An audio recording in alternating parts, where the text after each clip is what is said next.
Oh, here's Alex Jones on why Joe Rogan won't have him on the podcast. Let's take a look. When's Rogan going to have you on his show? Why aren't you doing his show today? You know, I don't want to be mean to Joe. Joe told me, last time I was on the show was 2 years ago, and it was one of the biggest shows he ever did with, who was on the show with me? It was a great comedian, really funny. Yeah, Tim Dillon. And Joe's like, yeah, we'll have you on a couple months. And then, you know, it's pretty obvious what's going on. Just a little too much heat for Joe to have me on, which is fine. He had courage about the vaccines. He's had courage about censorship. He's been criticizing the power structure, but he's not as hardcore as Steven Crowder, and I'll just say it. But at least he overall defends free speech. Yeah, Steven Crowder is known for being hardcore. And I just don't think Joe can, hardcore to the mega. We were out at dinner about a month ago, last time I hung out with him, and it's his pet peeve not to bring it up. And I just said, man, it really helped me with this upcoming court case because the whole media is against me. If I could get on there and explain things. And he just said, Alex, you got, there's too much craziness going on. Let's just get through this. We'll talk about it later. So I'm not really worried about it. Obviously, I'm the big interview he'd want. He even said, listen, you're like nuclear weapons.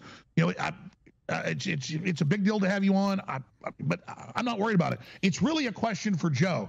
Because no, I know. I'm just asking because you talk about how you're hanging out with him, and not only if not him, he has a bunch of friends who could have you on. He has a whole podcast network. I don't really have that. You've been to our studio. It's really just me. I'd love to grow it eventually with other people and be able to throw more support behind folks. But right now it's me behind the desk. On the courage scale, Joe Rogan and Alex Jones went on the Tim Pool podcast like less than a year ago, but that's no longer the case, I feel like. On the courage scale, Steven Crowder's a 10, Alex Jones is a 10, and Joe Rogan's an 8.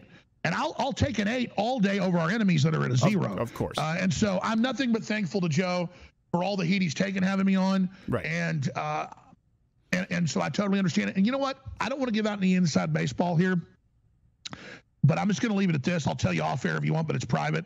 The very same people trying to silence me, I'm not going to get into it on air, but there's been some real harassment of Joe and stuff that's gone on. Oh, I know. Yeah, I know that's happened with him, and people are, and I'm on that. I'm on that list as well. So I know we all deal with it, and yeah, it's not. That's why I say for people out there who are watching, if you're listening right now, by the way, on YouTube, please hit the like button, hit the share button. Leave a comment below because you won't find it in the algorithm. And I do ask that you join up at Mug Club. I do ask that you go head, or if you want to just do the free thing. This is an information war. It absolutely People should be flooding you with funding. You're one of the only professional people doing top flight comedy and analysis.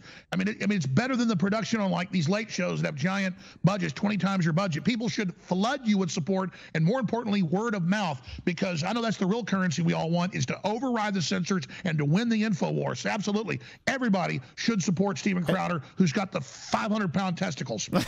Well, Joe's only got. Damn, bro, this is a complicated double suck. Like, I've never seen two burly boys 69 this hard on camera. It's wild. It's crazy to consider that they can get words out with so much cock in mouth. Joe's only got 400-pound ones. Okay? Well, I admire Joe's balls. Dude, what?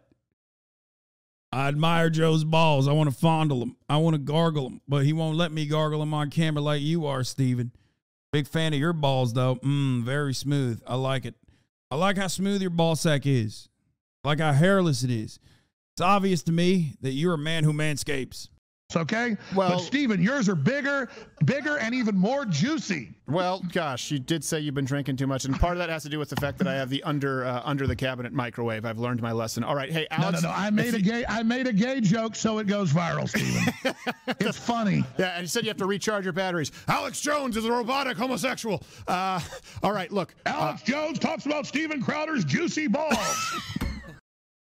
I mean, he knows what he's doing. He knows what he's doing. I wonder how long Joe will be silent about this. When he does finally speak, what will he say? I have 965 million that he says he never speaks on this or has Alex on again. Joe's extremely media savvy, and considering he has the largest platform and there's no benefit he had by having Jones on, he will speak on it and just say he was wrong in this case, but gets most things right. He will add that although Jones was wrong about Sandy Hook, this is a threat against free speech, something along those lines. Yeah, I agree. I think it'll be more along that line.